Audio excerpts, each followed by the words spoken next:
from beautiful Toronto and welcome to the Quantum Break Gaming Special. I'm Julia Hardy. And I'm Jama, and over the next half an hour, we're going to be giving you an exclusive Access All Areas look into one of 2016's most anticipated games. Oh yes, and of course, Quantum Break is pretty distinctive in the fact that it fuses together a third-person shooter and a live action show that you can directly influence with the choices you make in-game. Exactly, mind blown. So we're going to be speaking to the star of the game and the live series, Shawn Ashmore, and talking all things time bending, being an X-Men, and just how tight those motion capture bodysuits really are.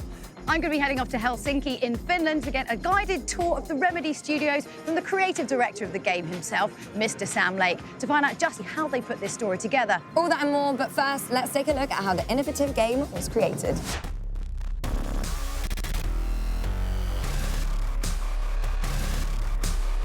It has been a huge project.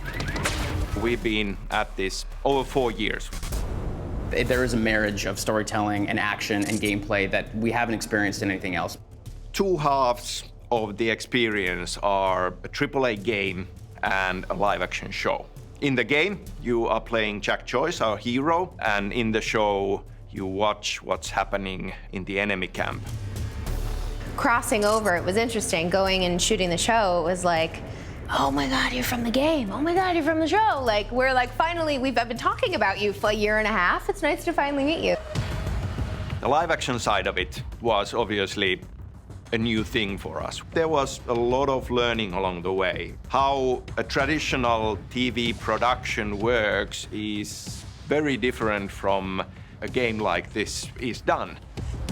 Having not only the video game where you explore sort of the quote-unquote good guys, Jack, Joyce, and Will, and Beth sort of following those characters, then having the show that sort of focuses on the Monarch side of things, I think you get a complete story.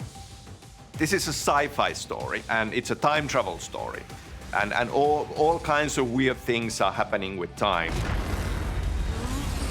From the very first conversation, I think the first day I went in and had a question about the concept, and ended up having this 2-hour conversation about many elements of quantum physics that were brand new to me, I have to say. I'm sorry, Jack.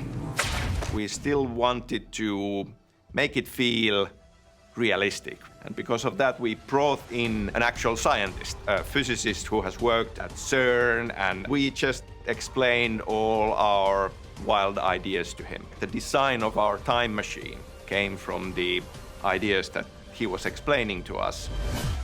Time travel in general is something that's exciting, and being able to freeze time and stop time. If you could freeze time and go maneuver things around, that would help me so much in life. If I just stop time, let me get where I need to go and not waste a half hour in traffic. It's been an adventure, and honestly, a really, really fun time. This has been a long project, so obviously very relieved and very excited and happy to have it out there. Nervous as well. So that's the game in a nutshell, an all-action time-bending experience you can have from your sofa. Yeah, we're here in Toronto, home to leading man Shawn Ashmore, Quantum Break's Jack Joyce, and it's kind of in a hotel right now waiting for us, so I feel like we should be a bit. Okay, well, don't worry, because I've played the game. I don't think it's that tricky to do this time-bending thing, so I reckon if I just freeze time, boom, we can then just take a leisurely stroll. So let me just... It's not working. It's not going to work, is it? No, I don't think so. It's actually a little bit more difficult than No, should we get a taxi? That's probably best. Yeah, Taxi!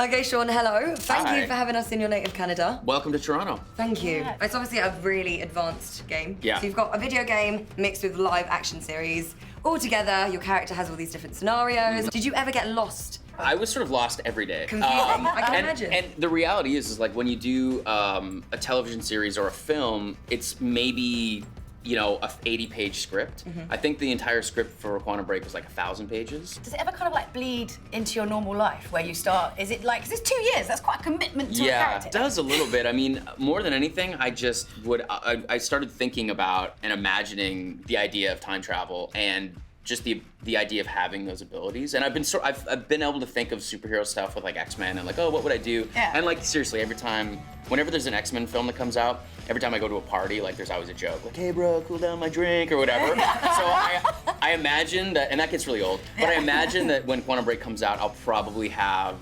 maybe a similar conversation about time travel.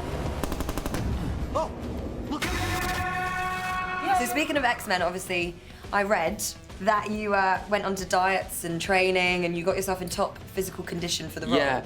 This one, I mean, it's a virtual body. So you kind of have your own say. I was thinking, like, did you just go into the editing suite and say, look, guys, I've been eating a lot of cake recently, but I would like it if you could define my abs, maybe give me a little bit of muscle. The reality is that when you're going to do motion capture, you're gonna be in a tight spandex suit in front of a lot of people. So I actually did think about that. I was like, I don't wanna walk in with like my lazy gut. Yeah. So I actually did train. It was a little bit vanity. You know, they're capturing your entire body. So they do like a full body scan and like your shirt has to be off. They like capture everything. When I saw the first images that came back from the motion capture scans and everything like that, I was kind of like, they're hyper real.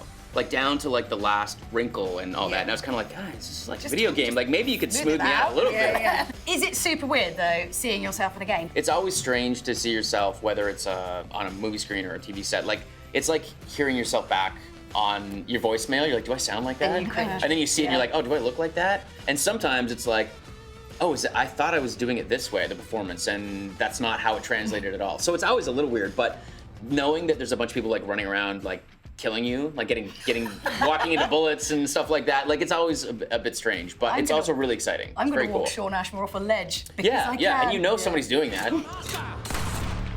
Shawn, thank you so much for joining us. So we're going to be freezing time a little bit later on and delving deep into your past. You up for it? Yeah, I'm into that.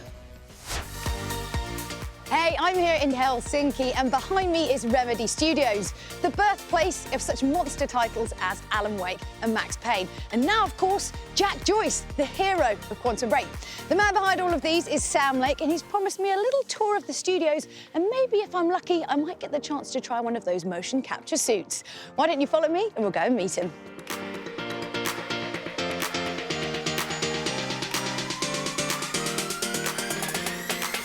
Hey, Sam! Good to meet you. So the game and the series has huge actors, you know, from like Game of Thrones, The Wire, X-Men. They actually came here to do some of the mocap and some of the facial stuff, right? We have our own studio built for the facial capture. Yeah. Everybody was brought here to cold Finland to do all the kind of the close-ups. So we could actually go and see like where they did it. Yeah. Okay, let's this go. way. This is it. This is the room. This is the surface capture studio. Okay. So the actor stands here. Okay, what's this all about?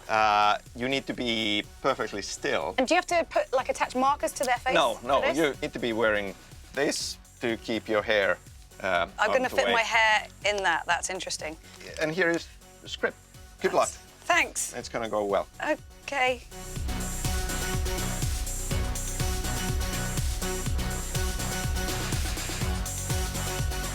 Sam, is this right? Am I doing this right? Yeah, Julia, looking good. Okay, let's try some words. Not good. I don't know why I'm doing it in an American accent. Yeah, that was not good. Let's see if I can actually act. I can't, but let's see. That was close. Okay, that's actually pretty good. This is gold, right? Wonderful. Now let's try something else. Let's get you into the suit. Does it look okay? Yes, good. We are ready to go. I'm all ballsed up. You are? Yes. Those are the markers. Okay. And all around we have the cameras. Oh, yeah. Okay. You know, Yeah. We start with the T-pose. The T-pose. That's to calibrate the cameras. Let's pretend that I'm the bad guy. Okay. I'll come around the corner. Okay. You react to that by, throwing up your hands, and then suddenly time slows down. All right, and you see me, reaction, and I'll shoot. Yes. And the bullets slow down, and you watch them go. Wonderful. Bad guy is shooting at you. You run to the cover. Okay. You use your powers to freeze him. Yep. And then you go close and punch him. Okay. All right? T-pose. Ready, I'm ready, ready. Okay, and go. Okay. So, undercover. And he's shooting, you freeze him, and then go in for the kill. That's impressive, yes.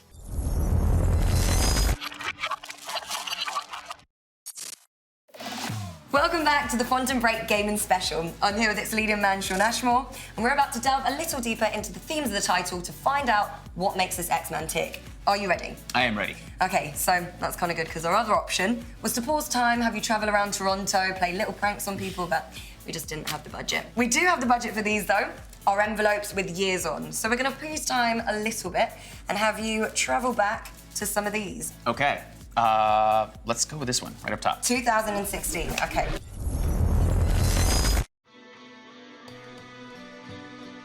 The most recent trailer for the game features a haunting Nirvana cover, and we hear you're a bit of a guitarist yourself. You could create a super band with Russell Crowe and Johnny Depp and... I hadn't thought of that until now, but that's a pretty good idea, yeah. What kind of outfits do you reckon you'd go for? It would probably have to be pretty extreme, right? I'm thinking leather. Oh, it's rock and roll, it has to be leather. Cut out knees, maybe a glove, One glove, yeah. Hat, little bit of red lipstick, but not too much, you know, just a touch. Okay. But good, sweet, I've got a great image. The next year. Well, let's try this one. 2014. So, X-Men Days of Future Past came out this year and you entered the big time. There's an action figure of you. So, the big question is, do you play with yourself?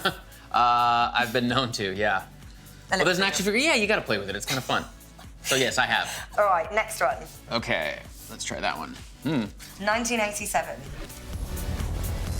So, let's take you back to school, Shawn. Oh, okay. Is it true that you can speak fluent French? Oui, je parle un petit peu de français. Pas beaucoup, mais un petit peu.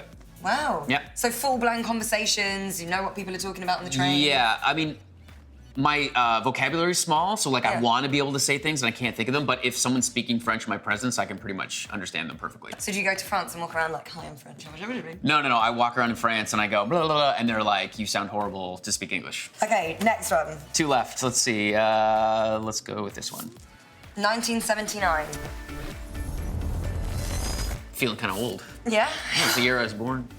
So we've time started back to 1979, Shawn, clearly. Yes. The year you were born, as you've just said. But not just you, your twin brother Aaron was born too. Yes, Lovely day. So who, to confuse matters, is also an actor. Yes, yeah. Were you competitive when growing up? Oh, yeah, hugely competitive. You too? Yeah, oh yeah, for sure. We're still sort of competitive.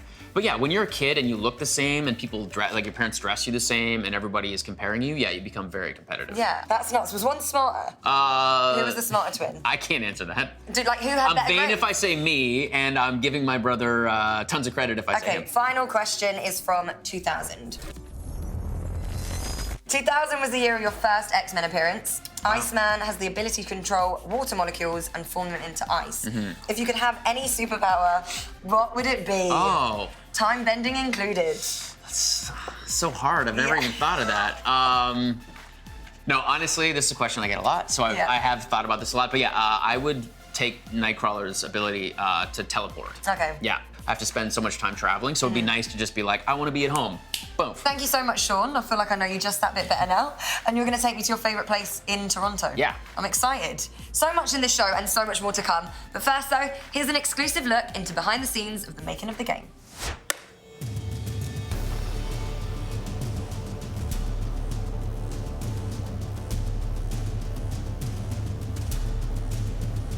The simplest way of putting it is that you have yourself a suit on and you would do exactly the same thing that you would do in front of a camera in a live action show, but that motion that you create as an actor becomes a digital character's motion. Why don't you keep your mouth shut while I get some privacy before we begin? It challenges you in different ways as an actor. I think you have to use a lot more of your imagination. You have to trust your collaborators and filmmakers because a lot of the basic things like, I guess even like a set or the lighting, you really don't have a clear vision until you see it animated afterwards.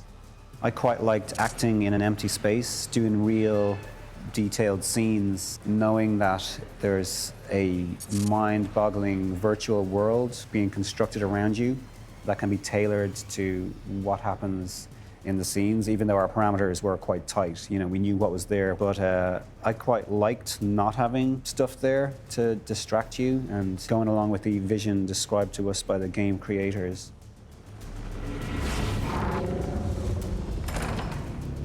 I love wearing the mocap suits. I don't know, there's something just so raw about it. You don't have makeup on, your hair is pulled back in a bald cap pretty much. It's nothing like I've ever experienced. We have these cameras that go all the way around your face, so it's interesting working with other actors, because normally you're face to face and there's nothing between you guys, and it's kind of, I don't know, it feels like you're kind of in your own world, but you have to connect with the other person through the cameras. It's definitely different, but it's been very interesting to try to bring a film performance, an idea of that into a video game. Remedy has a great history of creating amazing titles. Here's the lowdown of their previous work that led up to this game. Hi, I'm Jane Douglas. This is Mike Channel. This is Andy Farrant, and we're going to dust off some classic Remedy games. Right, and we're going to start with Max Payne, which, would you believe it, 15 years old. Do you remember playing this one, Andy? Yeah, it's the one where you jump around, slow motions, go with the face slope, like that. Well, yeah. I've completed it, so I'm going to show you how it's done. So this came out just a little bit after The Matrix, right? And it was the first game to have this like bullet time, slow motion, dodgy stuff, which is kind of like, you know, everyone's got that now. Yeah, absolutely. But at the time, it was pretty impressive. So Max Payne is out to deliver maximum pain to baddies. Right. I assume that's where the name comes from. Yeah. But why is he doing that? Well, basically, his wife and his baby have been killed, and it turns out that this wasn't just some random attack. They weren't just like robbing the house. So you go from delivering street-level justice in a subway station. Is that what you call this, street-level justice? Yeah, it is. Yeah. What you've been doing. I'm dispensing street-level justice. Okay.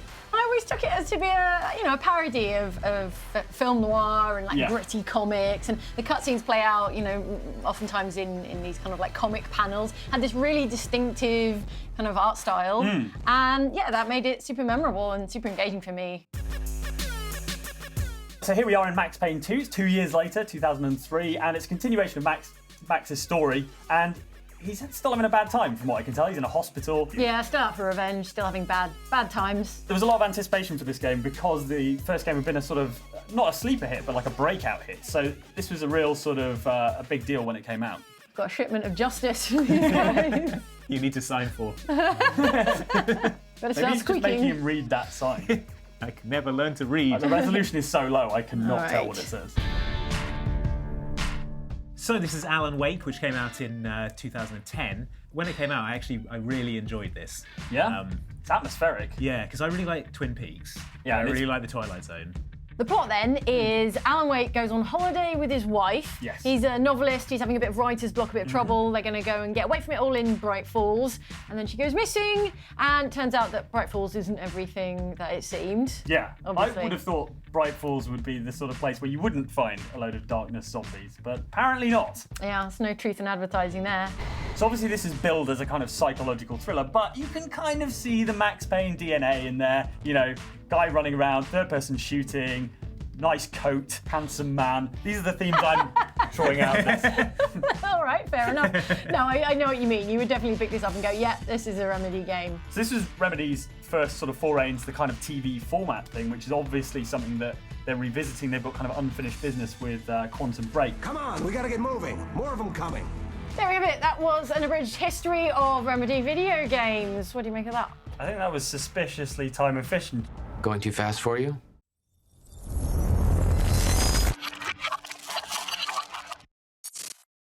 So we're in Toronto, home of the Maple Leaf, and obviously you being a Canadian born and bred, what is the one thing I need to do while I'm here? You know what we should do is go get waffles with real Canadian maple syrup. It's delicious. Amazing. Yeah, there's a spot just around here. You want to go? Love to. Okay, let's do it.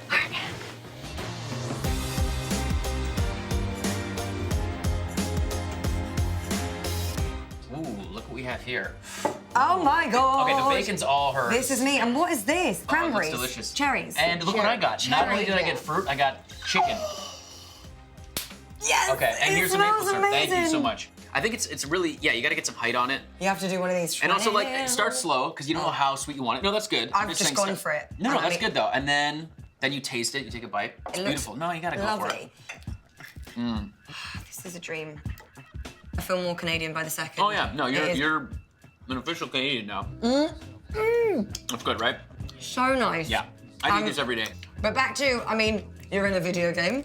Huge. Yes, yeah, that's true. Is this the first of many? Do you feel like you can see yourself doing more now? I'd love to do more and be involved, because I think I think the game industry is growing. I think if they focus on storytelling and things that I'm interested in performing in, yeah, absolutely. Gary Oldman said that he pretty much lost his voice while being in a game and playing that role. Did you come across any struggles like that? Did you lose your voice? Yeah, I got hoarse a couple times. Because there's sections of a game, usually they're action-based, where you're yelling and screaming, or you're being shot, or you're running from something. So like for 4 hours, they're just doing what they call generics. So like, okay, you're being shot in the foot, you're being shot in the knee, you're being shot in the shoulder, you're running away from gunfire, a grenade's blown up, and you're doing all these different varieties of like, yeah, basically. Do you practice your shouts? Like in the mirror before you go, okay, like today I'm gonna do If I say yes, you're gonna make me do impressions? Maybe I'll do them, okay? Okay, so let's try this out. Say you were to get shot in the knee, just give me that. Okay. That would be what I'd first go to. Yeah, good instinct, but it's probably a little too big. Like you have to work your way up. Like the lower down your body, the quieter it would probably be. So give me foot, give me foot.